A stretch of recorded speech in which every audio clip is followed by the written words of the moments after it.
For the second race weekend in a row, we are road course racing in the 1UP Turbo Truck Series. This time we move from the Pacific Northwest of the United States at Portland Raceway to Bowmanville, Ontario, Canada at Canadian Tire Motorsports Park for round number 9 of the 2026 Turbo Truck Series season. We've had a lot of good storylines over the course of the first 8 races. What will unfold today as 42 of 1UP's finest truck drivers take on the twists and turns of Canadian Tire for 26 laps here this afternoon.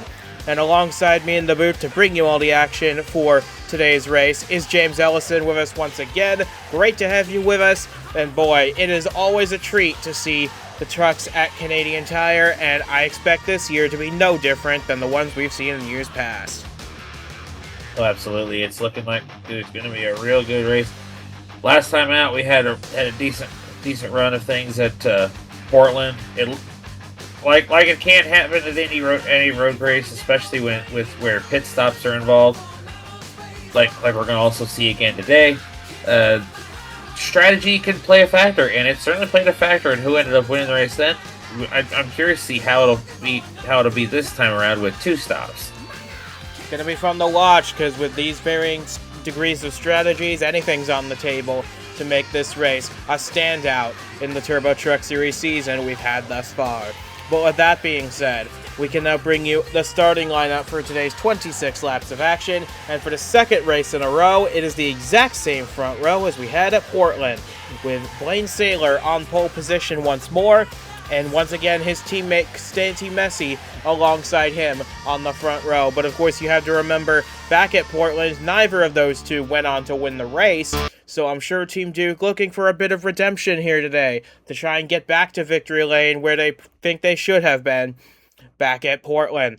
David Wells, the highest place to defend Guy Saitomi trucks, lines up third alongside Logan Jones for Robbers Racing. And then Curtis Stevenson, the winner out at Portland, lines up 5th for Express Motorsports alongside Christian Van Heerden, who I would really expect to turn the wick up today. This is going to be a big day for the 22 of the Dutch driver, and I hope he can put on a standout performance like we expect from him on these road courses. Oh, it's absolutely going to be time to remind people of what his forte is, and I think that a 6th place starting spot is definitely going to be good. Going to be really good for him there. And I'll tell you what, somebody who's looking for a rebound right behind, well, in the row behind him is Jeremy Frey. He had what I call a mediocre but quiet day out at Portland, but he's already starting off on a better foot here with 7th place starting spot. How about Robert Weaver for Blue Sky doing a good starting spot here? So a lot of good things going on here. You got the championship battle. You got 2 teammates in the front row again trying to redeem themselves from failing to win last time out. And of course, you got the Flying Dutchman, as you like to call him. He really wants to remind people again what his prowess is. And I'm sure all those storylines and plenty more will play out over the course of 26 laps here today. But with that being said, we've got 42 truck drivers ready to take on the twists and turns of Canadian Tire Motorsports Park, and we're ready to bring you that action now. It's race number 9 of the 2026 season for the trucks and the green flag, set to get this great race underway in just a short while. Stay tuned for this one. It ought to be a good one.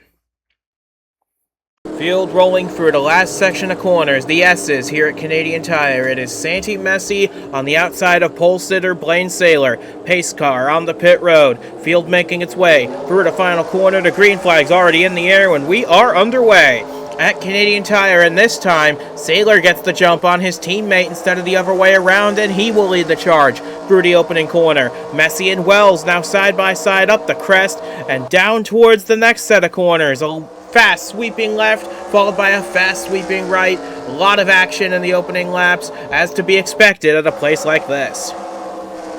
As we take a quick look at the back of the field here at Zach Bryan and others, everybody made it through the first turns cleanly. Now back up to the front. It's Team Duke drivers once again up to front 1-2. Now braking hard for the hairpin at the top end of the circuit. It is Saylor continuing to lead with Messi and Wells continuing to battle side by side. Wells gets the run out of the hairpin, and that's going to carry him clear of Santi Messi heading down towards the long Andretti straightaway here at this track that provides a great slipstreaming opportunity for those chasing. But for now, Blaine Saylor eking out a pretty big lead over David Wells as we brake hard for the long right-hander at the end of that straightaway. And this is what you need to do right away when you're the pole sitter at this track. Get a run and get going and try to get gone. That's what you got to try to do, especially with Wells making moves like he did on Messi about the back straightaway there. And so far, what Saylor has built on over half a second lead over David Wells. Messi runs third ahead of Logan Jones fourth. Van Heerden did manage to get past the 98 of Stevenson to move up into the fifth position, and that's big news for him because he needs a top five performances to vault himself into a more solid championship chase contention position than he entered this race with. I believe he entered this race at the tail end of the chase, right on the cut line. So the 22 really needs to get a good run going if he's going to mount a serious challenge for a championship in his rookie campaign. As we go through the hairpin once more, Saylor continues to lead, but Wells trying to hold off Messi, who's mounting a challenge of his own, trying to get the position back. Yeah, he does not like not having his teammate ahead of him and having the 92 in his mirror, but if you look back a little further, you see that work with Van Heerden there. He's going all over Logan Jones now, trying to make another spot. He's not satisfied with just one position. Nor should he, because he needs to dispatch it as 66 pretty quickly if he's going to mount a challenge towards the front three at the top end of the field. Stevenson now working his way through the final corner, right in the tire tracks to the 22, crosses the line to start lap 3 in the 6th position. And meanwhile, we've got Jeremy Frey continuing a solid start to the race. He started 7th, and that is where he continues to run. Solid effort from the Razorback engineering team, and this team had such a strong start to the year, kind of plateaued off or even fell off a bit in the weeks after that, but this could be the start of another run of momentum for the 93 team. They need it after the again mediocre run at Portland. Kept the truck clean, but not the result they were looking for. And it's good to see, even though it's still very early, see Frey up here. But he could be under fire here because he goes really deep into the right of the hairpin. That's going to allow Johnny DiLorenzo to his right side as they power their way down the straightaway. They're going to remain side by side throughout the entire straight, I would imagine, unless DiLorenzo can get a really good run down the straight, and sure enough, he has. He's already cleared the 93. Does he cross up in front? He sure does. And by the time they get to the next corner, the 10 has cleared to move himself up in the 7th place, as I see AF Walsh in the 02 doing his best to hold off Jesse Turner in the 17, who likewise was trying to mount a challenge on that lap. And it wasn't as successful as DiLorenzo, unfortunately. But we look back here, talking about AF Walsh, he certainly would like to, is glad to be up here where he can start putting Portland behind him. That was not a good day for the defending champion, but time for a rebound here as he tries to hold up, and he's already done a good job holding off Turner. Yeah, Portland was a weekend to forget. It all started in qualifying, didn't it, with that rough hot lap to put him at the tail end of the field for the start. He only made it up to 29th by the checkered flag. This is going to be a big opportunity for redemption for him. Of course, he is the lowest running of the Fingai Saitomi trucks currently, but at least he's in the top 10 this time, in 9th place instead of 29th where he was at Portland. Goes a little wide at the hairpin. That's going to allow Turner to close right back up on him. And who knows, if Brandon Beal, Robert Weaver, if they get enough of a slipstream off of them, they could both be in prime contention for a spot in the top 10 if these two have it coming together. As the cameras do their best to keep up with these guys, it's tough at the highest set speed portion of the racetrack.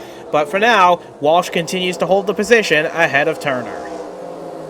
And you mentioned Weaver. I mentioned in the previous about him starting 9th. He hasn't lost very many positions, but still in a good spot right now behind Beal. And as we continue to watch Turner, who also is looking for a good run after a not so impressive run at Portland himself. And the 17 truck is one I was a little surprised to see in the points position he's in. This is a very talented driver. We've seen that throughout the course of this year and in the few starts he made last year as well. But it hasn't quite clicked for him yet, and I really hope it does soon, because he's going to be presumably the one holdout at Great Lakes Motorsports for 2027, because we're looking at the other 2026 driver for them, Derek Hamill. He's got a date with the Nitro National Series in 2027, so I'm curious to see what that holds for him. But this is home territory for the 59 truck. I'm really expecting him to have a good day here.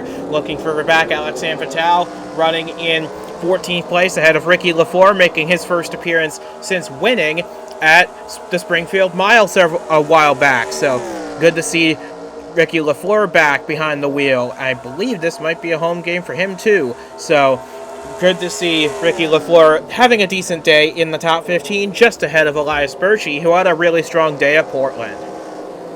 Yeah, I was going to mention Bershey there behind LaFleur. That was a solid performance, and it was what he needed. It's what that whole organization needed, was a good run from all their drivers. They had some decent results from a couple of them, or at least, or in Bershey's case, obviously a great result. But here's another person who really would like to forget Portland. That is Samed Oskin.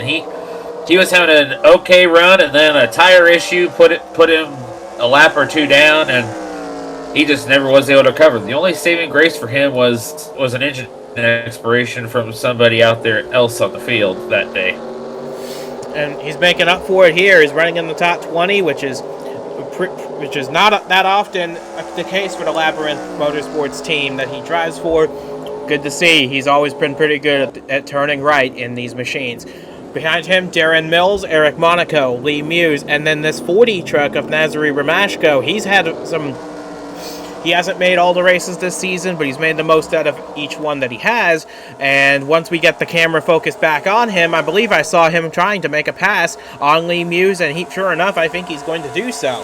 And behind him as well, Nicolas Santiago likewise made a similar pass on Ryan Vasquez, the other Razorback Engineering truck, a teammate to Jeremy Frey, who continues to hold down the 8th position. Vasquez not quite having as good a day today, but road course racing was never his forte anyway. We'll see how he fares when we head to IRP, a short track, next time out.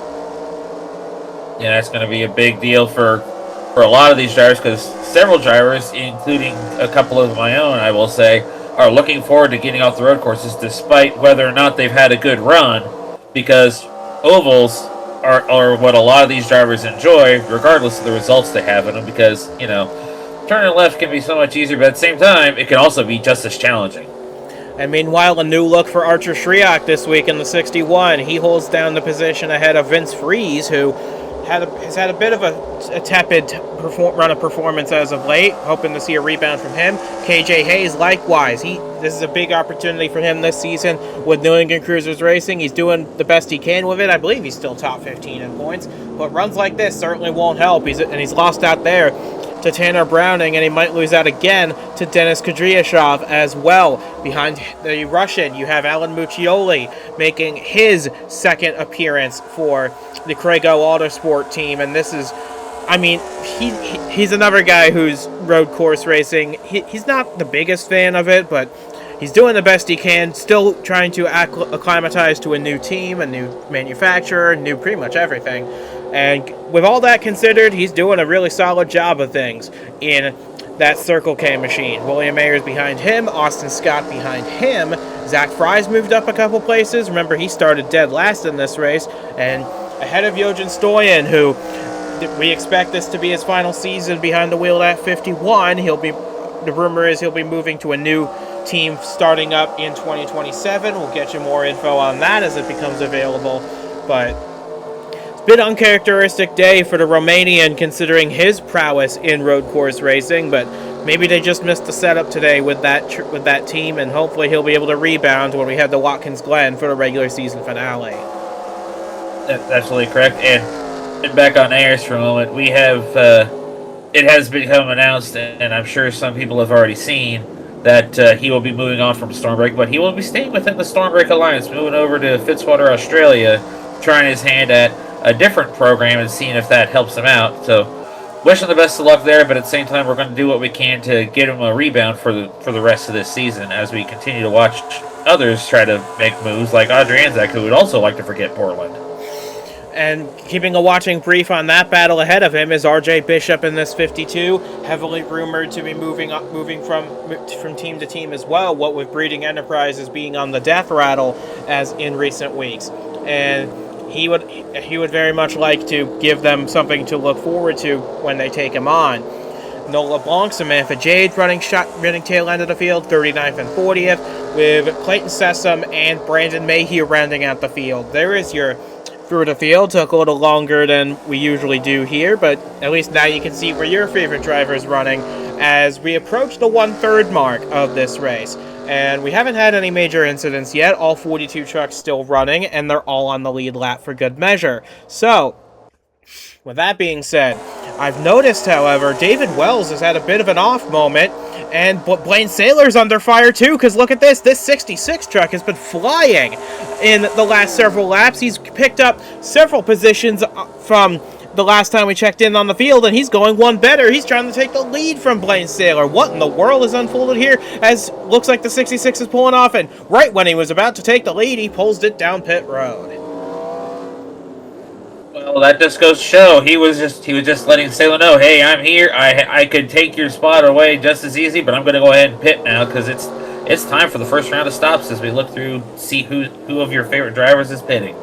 And the answer is quite a lot of them. Only a handful of trucks. Oh, we had a crash out in the penultimate corner, and it's Tanner Browning in the 55. That's going to be our first retirement of the day. He looks like he was carrying way too much speed on the way into the pit lane, and it cost him big time. So Tanner Browning going to be the first one out of the race. I saw some smoke pouring out further up the road. Oh, and we got more trouble. Bishop and Stoyan coming together, and now that 51 is just pinned between the likes of Muccioli and Bishop. That's causing severe amounts of damage to both Stoyan and Bishop's trucks. They're both going to be in some serious trouble now. Yeah, I saw the start of that whole thing. There was smoke pouring out of the 91 of KJ Hayes, who I believe may have retired from the race. We'll get confirmation on that shortly, but we talked about it, how he needed a day like this, and it certainly has not gone the way he or anyone hoped, as the Audrey Anzac getting a little bit of a longer pit stop than normal, and Saylor finally coming in. So this is going to be interesting. Will the 66 jump the 08 on pit stops? Because it looks like the 08 and the 88 of Brandon Beal, they were the only ones among the top 15 or so to stay out an extra lap. So let's see if this hurts them, if it helps them. We'll see what happens, because they are going to be in a very less crowded pit road as Anzac finally gets her service and leaves. Mitchell Carter also stayed out an extra lap. But here is the 66 of Logan Jones, and this is going to be a big moment for him. Can he get the lead from Blaine Saylor on this cycle of pit stops? This is going to be a big moment. We'll see how it pans out. And you saw how few came in this time around. Majority of the field came in the first time around. You see Saylor there. Jones coming up on him now. He's got tires up to temperature and after this long lap around, but Saylor also has a strong number 08 Chevys that could very well keep him back, at least for the moment. Looks as though it's a bit of a stalemate between Saylor and Jones, but the 66 is right on the back of Blaine Saylor with warm tires. And Saylor still needs to get his into working temperature. If Jones can make a move into the hairpin here, this could be a big opportunity for him to get the lead of the race and this time hold on to it. And sure enough, he does make that move through the hairpin. He pushes this 08 onto the grass, and that's going to be a big opportunity, and he's taking it taking full advantage of it. Out of the hairpin, down the long back straightaway, and we have a new sheriff in town. It is the 66 of Logan Jones leading the field here at Canadian Tire. And he had big shoes to fill from the start of the season with taking over for Paul Villalobos, who has found his own success up at Nitro now. But this 66 has not won since Jones took over, but it's been close a few times. Could today be the day? He seems to be on the right track for it. That would be a really big deal for Robbers Racing, and because their only win this season came with Ricky LaFleur at the Springfield Mile, their full-time truck, which is the 66 that Jones is driving. They have not won together yet, and I'm sure they would very much like to. And this is also a big opportunity for him as a driver. He's been through hell and high water in his career so far, always driving for backmarker teams that never really had a chance. This is his first opportunity with a top dog at Robbers Racing, and he is making the most of it. He's already pulled a huge gap over the likes of Blaine Saylor, who's now under fire from his own teammate, Santi Messi, as they head up to the hairpin once more. And not far behind them, you got Christian Van Heerden, as the running order has now sorted out front the pit stops. You see some shuffling has gone on. A few drivers who were up there have dropped out. Johnny Lorenzo's not there anymore. But then there's also, Frey is also held on as well. So you got to give him and his pit crew credit for that one there with Frey. Ooh, and Anzac with more trouble, it seems, in the 83, pulling off to the side of the track, just trying to make it back to the pit lane once more. This has just not been the season that this 83 team was hoping for. Off the track and into the tire barriers, and that will likely be it for the 83 Chevrolet of Audrey Anzac, right at the same corner that Tanner Browning went off at earlier, and that is likely game, set, and match for Audrey Anzac today. Tough break for her, but hopefully she'll be able to rebound at IRP next time, because that team is in desperate need of it. And especially considering we're not that far away from bringing Go or Go Home back for the race at IRP, and she's likely going to be in that now. So hopefully they're able to find something between then and now, because it has not been the season they were hoping for. You're absolutely right about Go or Go Home, as that is...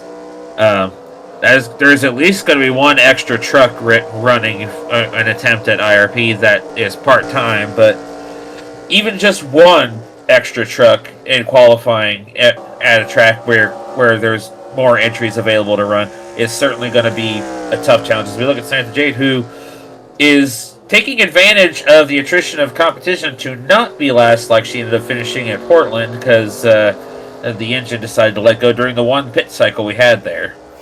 And I'll need you to double check on your scorecard to see if the likes of KJ Hayes, RJ Bishop, Yodrin Stoyan, if any of them have in fact retired from this race.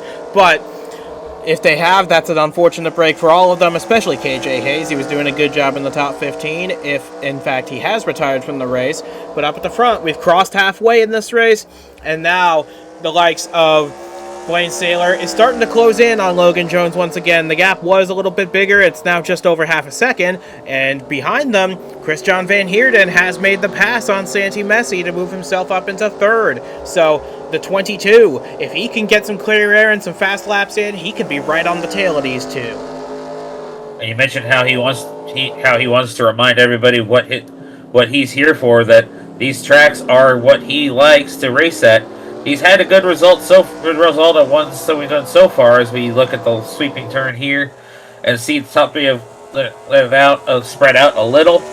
But I noticed that Stevenson has regained fifth from the cyclist stops and is holding station there with a decent gap between fourth and sixth. Wells, not doing so good as he was before, but still in the top 10, so not abysmal. But again, I look at Frey, and then, of course, Hamill now is the representative of Great Lakes Motorsports in the top 10. And, of course, going back to the Fingai Saitomi team, they have all three trucks now in the top 10. They've had them there basically the whole time, but now they're in a much better position, with Van Heerden closing in on the top two at a pretty decent rate. He's closed the gap down now to under 2 seconds between himself and Logan Jones. We're closing in on 10 laps to go. We're in the middle of 12 to go currently. But for Van Heerden and for Logan Jones, they're both looking for their first win in the trucks, and it would be a very popular win for both of them for completely different reasons. Looking further back now, Jeremy Frey, he might be actually closing in a little bit on the defending champ, AF Walsh in the O2. Wouldn't that be something if the Razorback engineering team could find a way to usurp the FPM juggernaut in the battle for 7th place? That would certainly be a proud moment for Jeremy Frey, as he seems to be closing in at certain points, but like can happen at any road course, there are some places you can gain a little as the trees continue to be a problem at that camera angle, but you see he's still got a decent gap to get to him. But again, we could see it happen, and it would be a great moment for him as Hamill here holds on to a good position. And despite Jesse Turner falling out of the top 10, he's still not that far off of it, not far off his teammate either, trying to chase down Brandon Beal in that 88 for the final position in the top 10.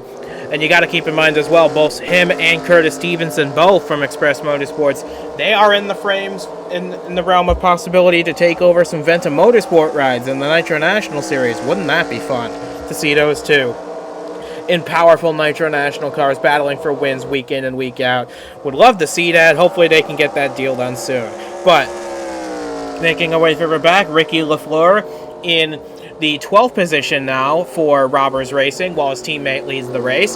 So he does not have a contract for next year despite winning that race at the Springfield Mile. I'm curious if Robbers Racing is planning on keeping him around long term or if they have other ideas for that 72 truck. I know they have Jack Davis lined up for his series debut at North Wilkesboro, and odds are he could get that ride if things full-time next year, if things go well out in Wilkes County. But now LaFleur under fire from Elias Bershey, who putting in another strong performance, it has to be said, and keeping himself well in the fight for a chase spot. He really wants that chase spot, and performances like this, while currently not in the top 10 as we move back to the Stormbreak teammates who are running about middle of the back half of the top 20.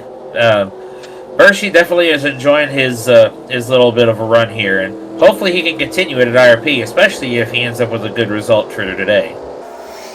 Well, we'll see how that all goes when we head out there, because that is going to be a race worth keeping our eye on, as is every race from this point on, with so few races remaining until we set the field of 10 that will be going for a championship at the end of the year. But we now have 10 laps to go in this race, and it's been a very interesting one from the start. We had a bit of drama on pit road. We usually see that here, but regardless, up at the front, it has been a titanic battle between the Team Duke teammates. The 66 has been there. The 22 is fighting his way up there. So runs like this are very important for a lot of these teams for varying levels of reasoning, but Bershey got onto the grass a little bit. That could open the door for Alex Sanfatel to make a move on him. Unfortunately for Robert Weaver, it has not been perhaps the day he was hoping for after a top 10 start. He now runs all the way down in 16th place. Nothing to sneeze at under normal circumstances, but we touched on it before. His team owner is not exactly fond of outside of the top 10 or competing for wins, as we look at Oskin again having what I would consider a win in his book if he can hold on to this position or maybe even get better. Same with the Florida here, so it looks like we're coming up on pit stops already as we've been talking with the rest of the field. Yeah, not really surprising. They kind of want to split this race into thirds at this point. I think, was that a puff of smoke out of the 59 of Derek Hamill? I saw something there, and I don't see him on the pit lane There's anymore. Damage on the 08, though. Yeah, that's a lot of damage on Blaine Saylor. Drama already for the second place runner. Santi Messi's going to come out away from him with Curtis Stevenson in hot pursuit. I see Hamill's did not actually have damage. He was just further back in the pit lane. He's going to go on his merry way. But Blaine Saylor, the pole sitter, he's not going to win this race anymore. And there he goes, out of this race. Something must have happened to Blaine Saylor when we didn't see it, and that has caused huge problems for the 08. I believe that's his first DNF of the whole season. That is huge. He's had a great season tonight, and that is going to be heartbreak for him, because that would mean 2 weeks in a row he had a chance to win, and it has fallen apart for him as we see Van Heerden coming in with his teammate Wells behind him. I imagine they've probably been informed that one of their greatest competitors for this race is now out, and that has encouraged them that they'll at least gain some points no matter where they finish. Van Heerden assumes the lead, but now he is on pit road as well. I believe that might be the first lap he has ever led this season, and by default, in the Turbo Truck Series altogether. So if that's the case, excellent for him. We'll see if it works out for him, though, because Logan Jones was on pit road. Vince Freeze now goes by. I think he stayed out another lap, as does Mitchell Carter, but yeah, I don't know, because Logan Jones Jones flash by. Yeah, he's going to get out well ahead of Van Heerden, so the 22 is going to have his work cut out for him to chase Logan Jones down. But critically, with Blaine Saylor out of the race now, that provides one less obstacle for Van Heerden so he can now chase after the 66. I think this is going to be a battle for the win between those two, between Logan Jones and Christian Van Heerden, both of whom looking for their maiden wins in the Truck Series. As we look through the back of what should be the top 10 when the scoring's all settled out, Brandon Beal has been running really good all day. Same with Derek Hamill up ahead. But I think these two are either going to be 8th or 9th or 9th and 10th when it's all sorted out. So the consistency on pit road for both these drivers' crews has been astounding. Same with a few other drivers that have been in top 10 all day. And it's good for Brandon Beal because he's been a bit outclassed this season by Curtis Stevenson, but runs like this are very, very welcome signs for the 88 group. And I do apologize for any fans of Derek Hamill out there mistakenly calling him out of the race. I didn't quite see him on the camera feed, but he is still in the race in a good position for a top 10 in proceedings. But we're into the final bit now, and Vince Freeze did get credit for leading a lap, so that's good for him.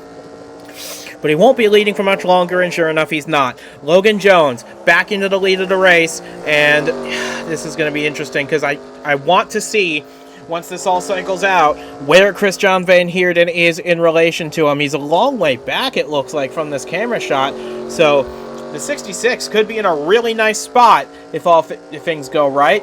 And of course, Santi, Messi, and Curtis Stevenson, you can't count them out either, and they may actually be ahead of the 22, depending on where they cycle out in the pit stops. Yeah, the big factor right now is getting the 81 and the 28 out of there and seeing where everybody shakes out when the scoring comes back into play and has the accurate post-final pit cycle run of how things are going. What the gaps are going to be, how quickly are some of these drivers going to try to make an effort to catch up to the 66, or can they even catch him? Well, I did see a flash of blue going up the hill before the camera cut away, and there it is. Santi Messi did end up cycling back to second place, with Curtis Stevenson now third. Van Heerden's fallen back to fourth. So Van Heerden's hopes of winning for the very first time in the Truck Series are in a bit of peril now that he's got to deal with those two. But we have 6 laps to go, and Logan Jones margin out front. Oh boy, 3.5 seconds between himself and Santi Messi. That is a very nice margin to work with for the Robbers Racing driver. This is going to be really fun to see if Messi, Stevenson, Van Heerden, and maybe anyone else can claw back that deficit in just 6 laps. I'd say the ones with the best bet are the first 3 you mentioned there. Would be Messi, Stevenson, and Van Heerden. They have the best shot, especially if, as we see, with the scoring being a little funny. But I would definitely say that those drivers there listed are out of this race, even though it doesn't show it. So, tough day for all of them, but not a tough day for the 66 of Logan Jones so far. This is his breakout race. I have a feeling of it. Even if he falls back to second, he's had a commanding performance, and this, like I said earlier in the day, he's not had an opportunity with a top-level team until this season, and he is making the most of it now. But I wouldn't count those guys back there out of it quite yet, because we still have 5 laps to go as they cross the line to take 5 laps remaining. And once the likes of Messi and Stevenson get to the line, I want to see what the margins are. They gained a 10th, but gaining a 10th a lap, that's not going to cut it, especially when the lead is 3.4. Oh, absolutely. As we look through the back of the field here to see how everything shook out, I should say, not grammar failing. Monaco there, as we look through beyond him, not having the day that we're used to seeing him have, but still not a horrible day. But this field has actually provided some good racing. He's probably definitely going to have a better end than he started with a race with, and yeah, Mucciol is definitely going to be glad to be away from the road courses for at least a few weeks. We go to IRP next week. We go to Pocono, Darlington, before one last road course at Watkins Glen to close out the regular season, but hopefully things go better from there. Robert Weaver had a bit of a tough time. He started up in 9th. He's now all the way down in 31st place. That is unfortunate for him because this was a really big opportunity for him, and we said this at Portland, didn't we?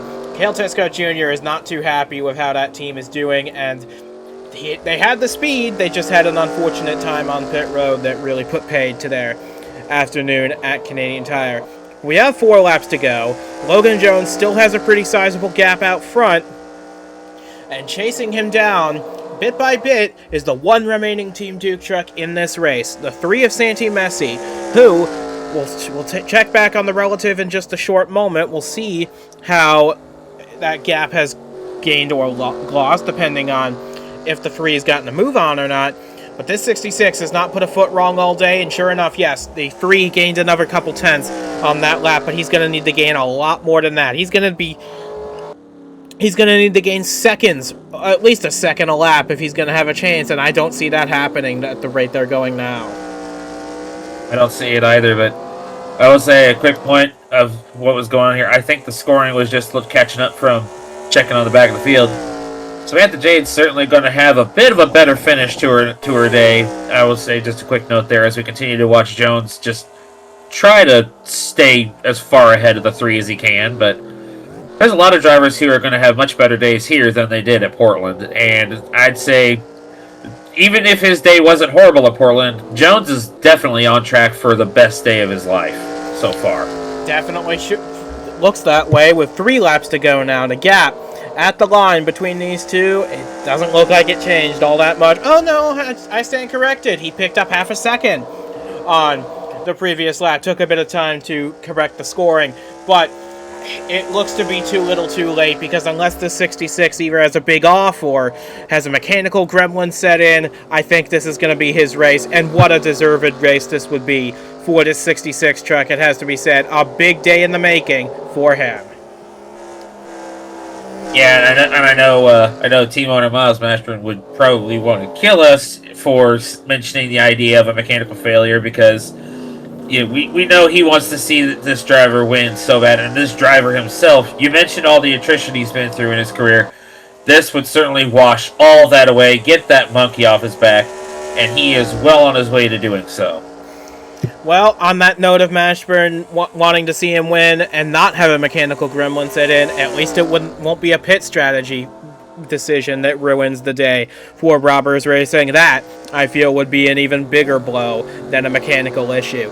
But we're coming to 2 laps to go. The gap is still 2.6 seconds, and as Logan Jones crosses the line to start the penultimate lap of the race, we'll see what the margin is this time around between he and Santi Messi. I expect time to be gained, but we'll see how... Oh, well, no! So the gap has pretty much stagnated at 2.6 seconds, and that is the best news that Logan Jones could have possibly heard, because now his main opposition has fizzled out in his charge, and this could be a big day in the making if he can just make it about a lap and a half more. That's all he needs, and he's got it made. Right now, it's a Robbers Racing bookend of the top 10. You got Jones up here, the full-time driver, LaFleur, one of the part-time drivers as we go through at least the top 10 here.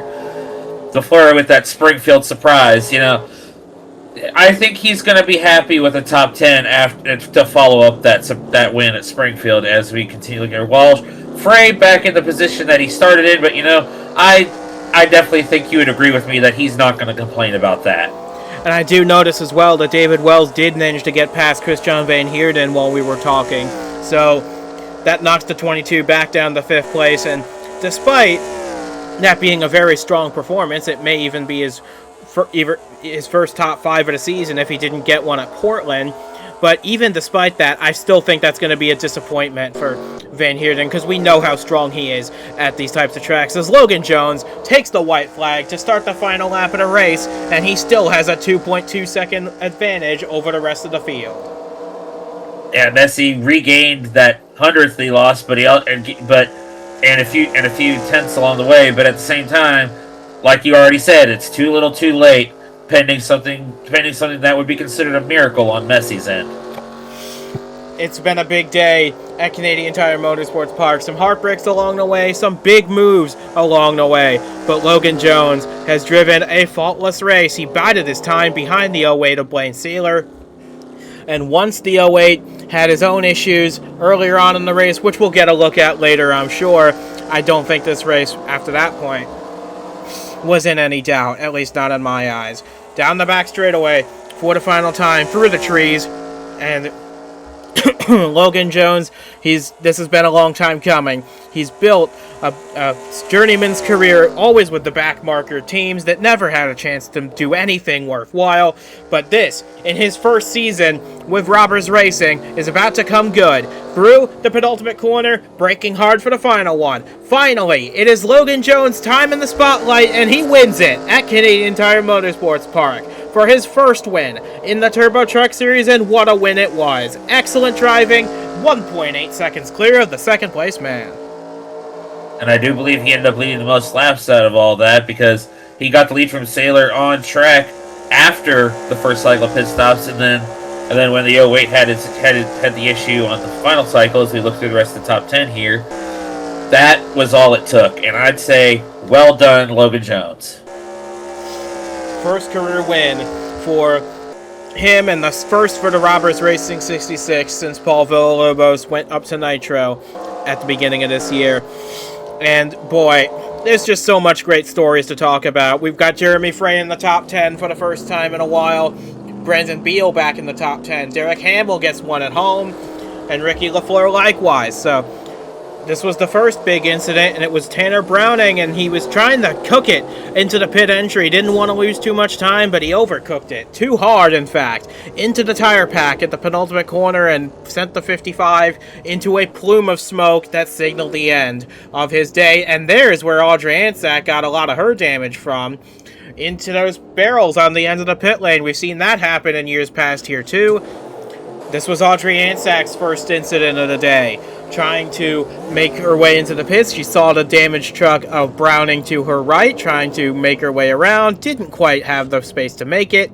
And that could have been a higher speed impact, I will say that. But regardless, a tough day at the office for the 83 team once again. KJ Hayes, similar story perhaps. And oh yeah, he cooked it. And definitely skimmed the side of those tire barriers, and those barrels on the pit wall rather, and that gave him terminal damage too. We've seen in years past that be the case. This is a tough pit entry to make for a lot of guys, and that's a big shame. A big shame for KJ Hayes. He was having a good day in the top 15, and it all comes to naught. One set of corners for Blaine Saylor to try and navigate on his way into the pits, but he too overshot it into the final set of corners. That's one of the two big trouble spots. The penultimate corner and the pit entry. They go hand in hand. And for Blaine Saylor, that was game over for his race. And that was a big shame. He led a lot of it too. But a DNF, his first of the season, is all he'll have to show for it. Yeah, he was just outside of Van Heerden there. Tried to pull a Logan Jones, and it didn't work out for him in the end, unfortunately. So he'll move on to IRP, where I'm sure he'll be happy to put this behind him.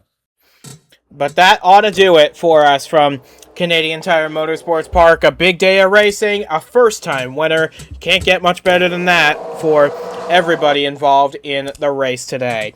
But with that being said, from James Ellison, from myself as well, thanks for joining us for a big day of racing, like I said, at Canadian Tire. We'll see you again in a couple weeks' time at the Indianapolis Raceway Park. Big short track race out there. That is going to be a lot of fun. It usually is. So we'll hope you'll join us out there. But until we see you at IRP, a big congratulations to Logan Jones, who's been a bit of a backmarker his whole career, but that ought to change now, because for the first time in his Turbo Truck Series career, he is a race winner.